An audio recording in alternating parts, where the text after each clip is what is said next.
O aumento no número de fiéis evangélicos neopentecostais no Brasil e no mundo, assim como a influência do grupo na política nacional, levantam uma dúvida fundamental. Como uma igreja fundada em um salão funerário na década de 1970 comanda o segmento religioso de maior influência no Brasil atual? A Igreja Universal conseguiu alcançar esse poder. Carta Capital conversou com a antropóloga Jaqueline Teixeira, com a cientista social Lívia Reis e com o jornalista Gilberto Nascimento, autor do livro O Reino, a história de Edir Macedo e uma radiografia da Igreja Universal. Olha, o Edir Macedo é uma pessoa de origem bastante simples, né? Ele nasceu no interior fluminense, na cidade de Rio das Flores. A família dele trabalhava numa fazenda lá em Rio das Flores. Por acaso, até num determinado momento, trabalhou numa propriedade lá do ex-governador do Rio de Janeiro, Carlos Lacerda, da família do Carlos Lacerda. Depois ele vai para o Rio, jovem. Ele sai de Rio das Flores, na verdade, com 6 anos. Mora no subúrbio do Rio durante bastante tempo. O pai dele tinha um pequeno comércio. E aos 18 anos, ele, depois de um problema de saúde da irmã dele, ele começa a ouvir pelo rádio um pastor canadense chamado Roberto McAllister, que era da Igreja Nova Vida, e ele vai com a irmã a essa igreja, vira membro da igreja, e ao participar dos cultos, depois de um certo tempo, ele começa a manifestar o desejo de seguir a vida religiosa. Aí ele encontra uma oposição desse líder religioso, que não acreditava muito nos dons ali, na capacidade dele, né? Achavam que ele não tinha o dom da palavra. E aí ele sai, monta junto com o cunhado dele, o Romildo Soares, o R.R. Soares, né? Eles acabam criando a Igreja Universal, que na verdade era chamada num primeiro momento de Igreja da Bênção. E aí eles fundam essa nova igreja num antigo salão funerário, lá no bairro da Abolição, no Rio de Janeiro.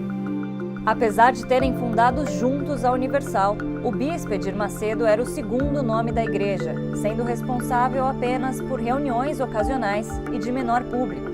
3 anos após o início dessa sociedade, os dois, que se tornaram cunhados depois de Soares se casar com a irmã de Macedo, passaram a se desentender quanto à melhor forma de administrar a igreja e quais os rumos a organização deveria seguir. Durante uma viagem de R.R. Soares aos Estados Unidos, Edir Macedo aproveitou a sua ausência para se aproximar de outros membros da igreja e se fortalecer para questionar a liderança do cunhado. Apoiado por outros pastores, Edir Macedo conquistou o controle total da Universal. Com a derrota, R.R. Soares usou a compensação financeira da saída da instituição para fundar a Igreja Internacional da Graça de Deus. Ele sempre foi uma pessoa muito determinada, muito obcecada até pelos seus objetivos. Assim, desde o primeiro momento ele tinha muito claro a importância de tirar proveito da força dos veículos de comunicação, né, para levar a sua mensagem aos fiéis. Então, ele sempre teve muito claro a importância disso e procurou usar isso da melhor maneira possível. A primeira inserção dele nos meios de comunicação foi com um aluguel de um horário de 15 minutos na antiga Rádio Metropolitana do Rio de Janeiro, e ele procurou utilizar esse espaço na mídia para ampliar o número de fiéis. Ele utilizava as pregações via rádio no sentido de criar um núcleo de fiéis, um grupo, e a partir dali ele montava um templo. Primeiro você levava a mensagem via rádio, organizava grupos de fiéis, grupos de oração, e a partir daquele grupo criava-se um novo templo.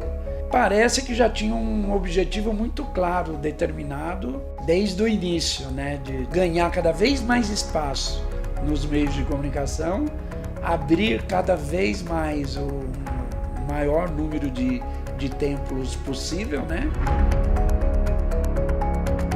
A Igreja Universal comprou a TV Record em 1989. No meu livro O Reino eu conto detalhadamente como foi esse processo, desde o primeiro momento, quando houve o interesse pela compra, como ela se deu, né? Todas as articulações e a oposição também que ela acaba sofrendo, né? Porque naquele período, né, no final dos anos 80, já começava-se a chamar muita atenção esses grandes cultos, né, de igrejas evangélicas em estádios de futebol, reunindo multidões, sacos de dinheiro sendo recolhido com dízimos e ofertas. Tudo aquilo gerava muita crítica da mídia, gerava preocupação de juízes, promotores, Ministério Público, que já passou e começou a investigar as ações desses novos líderes religiosos, né? No dia 24 de maio de 1992, o bispo Edir Macedo foi detido no bairro de Santo Amaro, em São Paulo, quando saía de um culto próximo à hora do almoço. As acusações que recaíam sobre o bispo eram de charlatanismo, curandeirismo e estelionato. Segundo o Ministério Público, Edir Macedo seria o dono de um patrimônio pessoal que se aproximava de 100 milhões de reais, sendo a maior parte adquirida de forma ilícita através da igreja. A prisão foi determinada após 5 fiéis terem afirmado às autoridades que entregaram todos os seus bens à igreja, à espera de um milagre que nunca aconteceu. Ao todo, ele passou 11 dias encarcerado. Foi um momento, né, também no qual o Edir Macedo usou aquela prisão para se mostrar como uma pessoa perseguida, né, vítima de calúnias, de perseguição, supostamente da Rede Globo e da Igreja Católica. Ele se beneficiou muito dessa suposta perseguição, apresentando-se como vítima, que era a Igreja Católica, que supostamente não queria o crescimento da sua igreja, e da Rede Globo, que não queria também o crescimento e o fortalecimento da TV Record. Ele soube usar esse fato a seu favor, né, de maneira muito eficiente. Eu entrevistei, por exemplo, um ex-pastor da igreja que ficou os 11 dias lá na cadeia ao lado dele, que dormia do lado de fora, e ele, até também segundo os relatos desse pastor, na verdade ele não ficava dentro da cadeia, atrás das grades, ele ficava numa cela especial, numa sala que foi improvisada ali para abrigá-lo. Ele dormia lá junto com a mulher, o pastor ficava lá fora, do lado de fora também ali para atendê-lo ali em tudo que fosse preciso e necessário. Ele inflamava os fiéis passando esse discurso de perseguição, né, de suposta perseguição. Então tinham fotografias, imagens de fiéis orando em volta da cadeia, cercando a cadeia. Ele usou muito bem ao seu favor essa suposta perseguição. Durante o seu período preso, Edir Macedo aproveitou para construir a imagem de um líder religioso perseguido. Além de ter escrito a sua autobiografia, o bispo usou o aparato midiático para denunciar a suposta perseguição e, com isso, conquistar ainda mais a confiança de seus fiéis. Novos templos foram abertos, mais espaço de televisão foi destinado aos cultos e mais fiéis se juntaram à Universal. Bispos e pastores eram acusados de estelionato, curandeirismo. E quando a Igreja Universal compra a TV Record, ela chama demais a atenção e o foco vira-se, né, principalmente para essa igreja, porque até ali todo mundo se espanta como um pastor de origem super simples, né, vindo lá do subúrbio do Rio de Janeiro, do nada, de uma hora para outra, consegue comprar uma rede de televisão, a segunda maior do país, e entrar ali para o seleto grupo dos magnatas empresários de comunicação. E é óbvio que com uma emissora, uma rede de TV tão forte e poderosa, a tendência é de você crescer cada vez mais e se fortalecer também cada vez mais, né, politicamente, financeiramente, além de expandir também o seu grupo religioso, né? Ele se fortalece tremendamente a partir do momento que dispõe de uma rede de TV nas mãos, né? Em Em 2007, a compra da Record pela Igreja Universal foi alvo de um inquérito para apurar a origem dos valores que tornaram possível a negociação.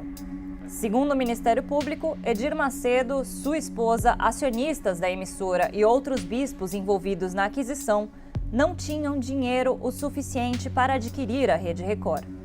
À época, a emissora era avaliada em 45 milhões de dólares.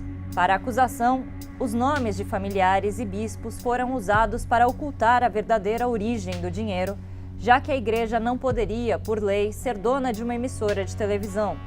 Edir Macedo acabaria por ser absolvido, mas não sem antes ser chamado ao tribunal várias vezes.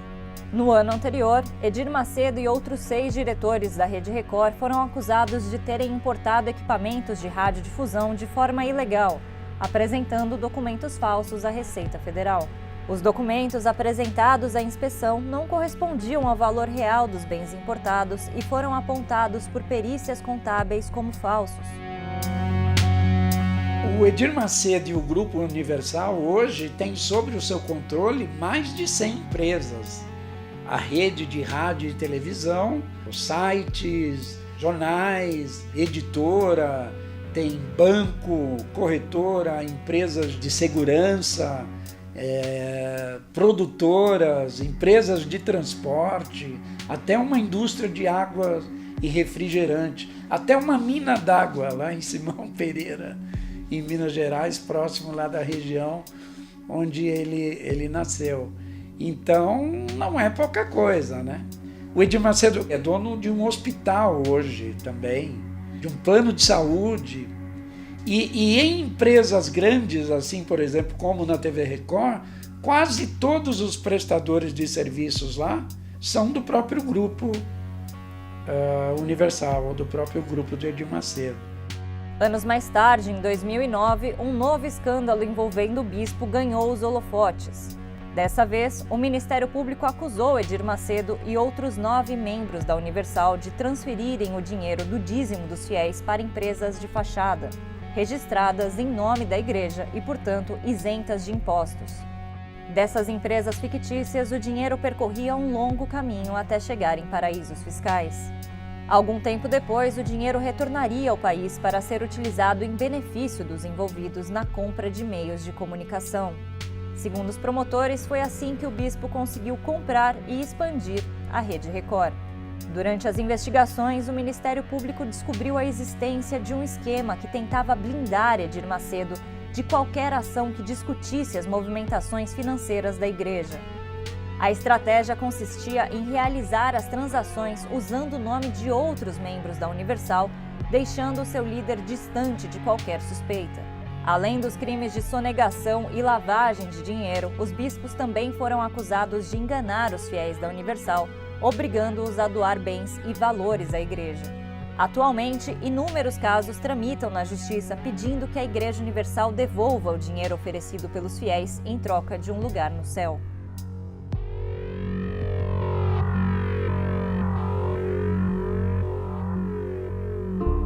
E aí a igreja hoje se transformou num império, né? Num império de comunicação, num império econômico. O Edir Macedo é o único brasileiro e talvez uma das poucas pessoas no mundo a ter sob os seus domínios uma igreja, uma rede de televisão, um banco e um partido político. Não é pouca coisa, nem o Roberto Marinho conseguiu tudo isso.